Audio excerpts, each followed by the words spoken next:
That Lass at LOWRIE'S by Francis Hodgson Burnett. Chapter 15.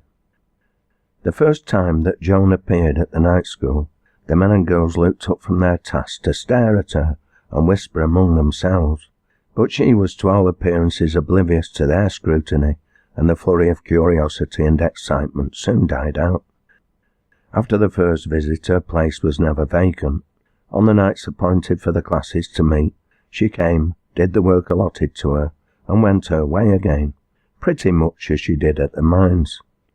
When in due time her niece began to work out her plan of cooperation with her, she was not disappointed in the fulfilment of her hopes. Gradually it became quite a natural thing for a slow and timid girl to turn to Joan Lowrie for help.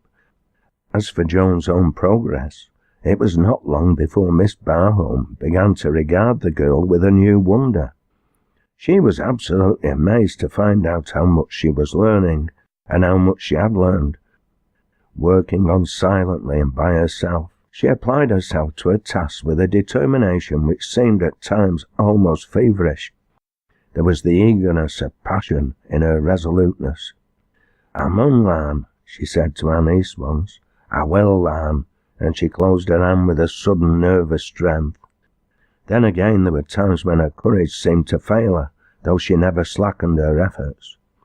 "Dost thou think," she said with a pathetic wistfulness, "dost thou think as I could ever learn as much as thou knows thysen? Does thou think a working lass ever did learn as much as a lady?" And she waited for the answer. "I think," said her niece, "I think you can do anything you try to do."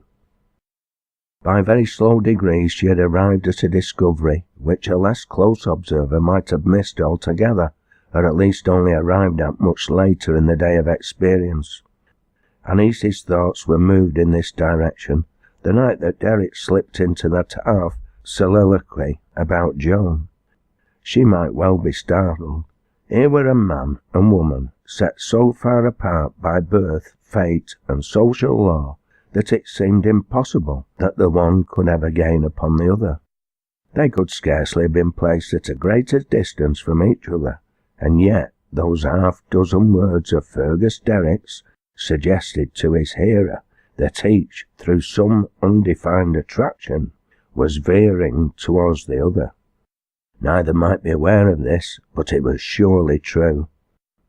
Little as social creeds influenced her niece, she could not close her eyes to the incongruous, the unpleasant features of this strange situation. And besides, there was a more intimate and personal consideration. Her own feeling towards Fergus Derrick was friendship at first, and then she had suddenly awakened and found it something more. That had startled her too, but it had not alarmed her till her eyes were opened by that accidental, half-conscious speech of Derrick's. After that she saw what Fergus Derrick was blind to, and what was a secret unrevealed even to Joan. Setting her own pain aside, she stood apart and pitied both. As for herself, she was glad that she had made the discovery before it was too late. She knew that there might have been a time when it would have been too late. As it was, she drew back with a pang, to be sure, but still she could draw back. "I have made a mistake," she said to herself in secret, but it did not occur to her to visit the consequences of the mistake upon any other than herself. The bond of sympathy between herself and Joan Lowrie only seemed to increase in strength. Meeting oftener, they were knit more closely and drawn into deeper faith and friendship. With Joan, emotion was invariably an undercurrent. She had trained herself to a stubborn stoicism so long, and with such steadfast determination, that the habit of complete self-control had become a second nature, and led her to hold the world aloof. It was with something of secret wonder that she awoke to the consciousness of the fact that she was not holding an East Barham aloof, and that there was no necessity for doing so. She even found that she was being attracted towards her, and was submitting to her influence as to a spell. She did not understand at first, and wondered if it would last, but the nearer she was drawn to the girl, the less doubting and reluctant she became. There was no occasion for doubt, and her proud suspiciousness melted like a cloud before the spring sunshine. Having armed herself against patronage and curiosity, she encountered earnest frankness and open good faith. She was not patronized, she was not asked questions. She was left to reveal as much of herself as she chose, and allowed to retain her own secrets, as if they were her own property.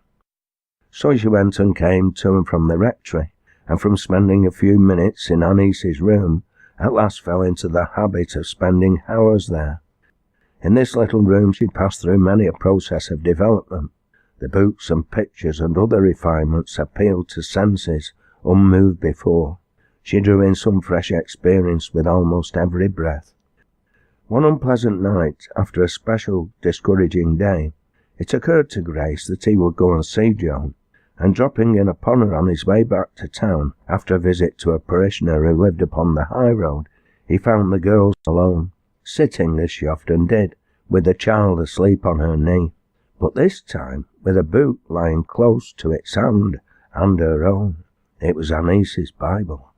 "Will you sit down?" she said in a voice whose sound was new to him. "There's a chair as you can tap. I canna move for fear of waking t' child. I'm fain to see you tonight." He took the chair and thanked her and waited for her next words. Only a few moments she was silent, and then she looked up at him.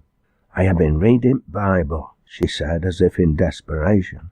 "I dunna know why, unless happen someone stronger than me set me at it. Happen it come out of setting it with child. And well, queer enough, I come read on summat about childer. That little un, as he took and set it midst of them, and then that there when he said, 'Suffer the little children to come unto me.' Do you say all that's true? I never thought on it afore, but somehow I shouldna like to think it werena true. Nay, I shouldna." And her voice broke. "I never troubled myself with reading Bible afore," she went on. "I hanna lived with Bible sort. But now, well, that there has stirred me up. If he said that, if he said it, he said, ah, mister," and the words breaking from her were a natural cry, "Aye, mister, look at little un here. I munna go wrong, I munna. If he said it, he said." He felt his heart beat quick and his pulses throb. Here was the birth of a soul. Here, in his hands, perhaps lay the rescue of two immortal beings. "God help him," he cried inwardly. "God help him to deal rightly with this woman." He found words to utter and uttered them with courage and with faith. What words it matters not, but he did not fail.